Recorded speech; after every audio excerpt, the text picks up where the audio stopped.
Hey, welcome back to another video. Today we got my girl Jasmine Crockett, the love of my life. You know what I'm saying? The woman that, if I had the opportunity to propose, I would propose to her. Just playing. I think Jasmine Crockett is very beautiful though. Like, she reminds me of somebody I used to know. She reminds me of somebody I used to know. Actually, she do. Like, I think if a person I used to know was more confident and ran politics, she would be Jasmine Crockett. She'd be Jasmine Crockett. But anyways, let's get it. Let's go. Jasmine Crockett dominates MAGA attorney. He cannot recover. Let's get it. Let's go. Like I said, we do both sides on here, so let's go. We're not going to pretend in here. We're going to work with facts and not fiction. You can actually see the fear in right-wingers' eyes every time Texas Representative Jasmine Crockett gets on the mic. So yeah, you can. You can. Here's the bottom line. Absent major reforms, Vice President Harris's $42 billion program is wired to fail.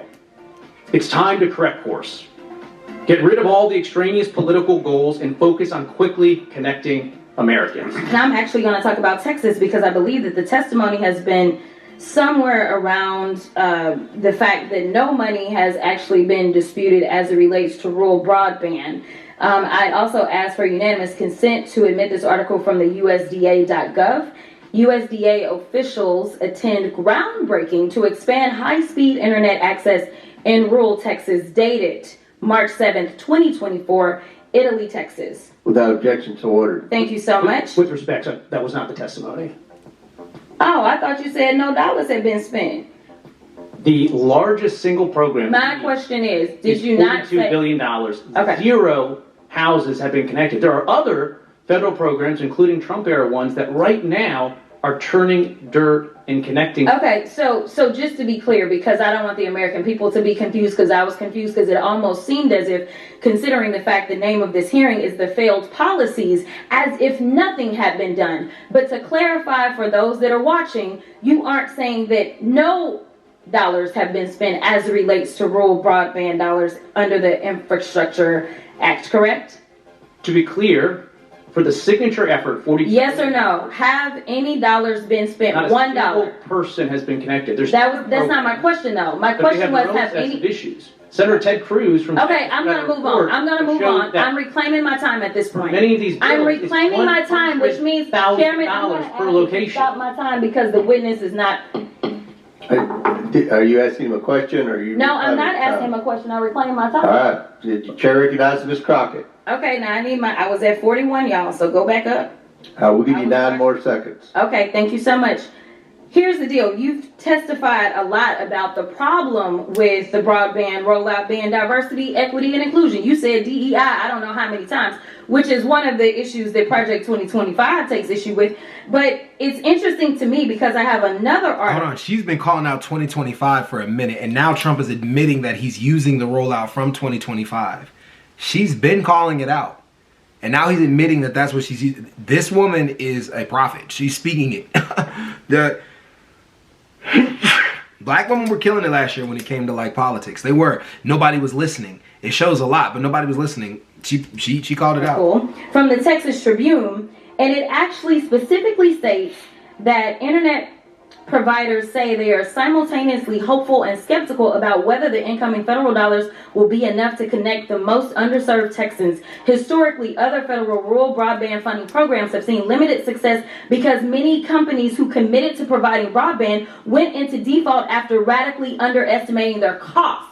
It doesn't say anything about diversity. And the final thing that I will say is that this election, I didn't ask you a question. The final thing that I will say is that this election is the best example of why y'all are so afraid of diversity, equity, and inclusion, because then you can't have a simple-minded, underqualified white man somehow end up ascending. Instead, you've got to pay attention to the qualified black woman that is on the other side, and with that I will yield. And this wasn't the end of FCC Commissioner Brendan Carr's total humiliation. But I just wonder on that point whether any of the witnesses would comment on this unprecedented defection of former Trump officials from supporting him. And if anybody who was on the Project 2025 side wants to weigh in on that, or Ms. Perryman, what you say about Vice President Pence and these former cabinet officials who've abandoned Donald Trump. Any comments on that? Yeah, I think President Trump has spoken explicitly about the majority of these people were either running against him in the case of Vice President Pence, or they lost their job because... Well, Pence wasn't running against him when Gentlemen, the mob came in chanting, "Hang Mike Pence." He ran with Donald Trump. Many of the people who Mr. Garcia referenced are people who were let go because they failed to fulfill the vision that President Trump had painted. Oh, so I see. There's nothing wrong with what Donald Trump did. You're blaming it on these people. Gentlemen's time's expired. I'm just Before saying I they're recognize Ms. like Mays, yes, employees. Well, I basically bought this roof over the internet, which wasn't something I'd ever done before. yes. I respect it takes a lot to. Whenever like it seems like the Republican side is put on testimony, it does seem like it looks bad. But it looks bad on the left too. But it does look bad for the right. Like it's like almost like they're defending the man and not necessarily the actions. Like, are the actions justified or are they not? Is money going to places where it's supposed to be going, or is it not going to places? Or is it going to places where it's not supposed to be going? And what kind of conversation are we having here, you know? Put yourself out there to come and testify in front of Congress. And I know that some of this ground has been covered before, and I really do appreciate the transparency that all of you have brought about your backgrounds, about your positions, and about your perspectives on the policy issues. But just to kind of put it all in one place, I want to quickly go through, and I'm going to mostly state it. I'll ask some questions as we go. Mr. Carr, I know you've said this has been asked and answered several times, but just, you know, going back, we know you're currently serving in the FTC. You've been serving there since 2017, since Donald Trump appointed you, and you are the author of the FCC chapter of 2025, Project 2025, correct? It's just a yes or no. Well, so just to be clear, the yes, you are. Thank you. I appreciate it, Mr. chapter Krikorian. reference was done in my personal capacity Yes. after The answer is a yes. Yes, Mr. Krikorian. Just so clear, it wasn't in my official Mr. capacity. Krikorian, you serve as the ED of the Center for Immigrant Studies. You are also on the advisory board of Project 2025. Your organization has been actually designated as a hate group by the Southern Poverty Law Center. For sure.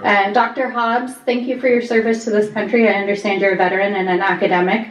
I do very much respect your background and your work. You're involved in the Independent Women's Forum, which is also involved in Project 2025. You've had a number of authors and contributors from the Women's Forum that are participants in Project 2025. And Ms. Kunisakara, I know we've already covered this, but you're a former chief of staff for the Trump administration at the EPA, and I think you've been very clear about your role in drafting the EPA section of Project 2025. So I think it's very clear this hearing is actually about Project 2025. So with that, Mr. Chairman, I would like to ask for unanimous consent to enter the entire Trump Project 2025 into the record so that the American people can have it at their disposal for reference for this hearing. Very good. I don't think anyone on this side has ever read that, but apparently you all have, so we'll enter it in the record without objection. So ordered. Thank you so much. And again, I just appreciate the transparency of this particular committee, because last week, right after the debate, we tried to enter it into the record in the House Natural Resources Committee, and three members on the GOP side of the aisle actually objected to putting it in the record. And I have to say, we were genuinely shocked, because I've never seen an objection to a UC to put evidence in the record. But it was very clear in that hearing that the GOP was trying to distance themselves from this document. So, you know, I think it's interesting that we're here today, where we've got the authors of the document, and I just want to say welcome to the American people to your campaign stop on the Donald Trump campaign. Here we are in the Oversight Committee, and we've got a bunch of former Trump and current Trump officials. We've got authors of Project 2025, which is the blueprint for the next presidential transition. And the last stop for the Trump campaign was the House floor last night, because Donald Trump asked the House GOP leadership to put a CR on the floor that they knew was not going to pass, that had a voter bill attached to it, and then he told everyone to vote against it. You know, we've seen over the last almost 2 years how leadership has used this committee essentially as a campaign resource. They tried to impeach Joe Biden, they tried to impugn his family, and now here we are, and we are just I'm gonna be done with it now, but I think it's interesting that 2025, that Project 2025 conversation, it's really crazy to me how like we're starting to see that was the mandate all along. So they lied even about what they were doing. That's crazy, man. Crazy and scary. But anyways though, y'all, I'm out. Peace.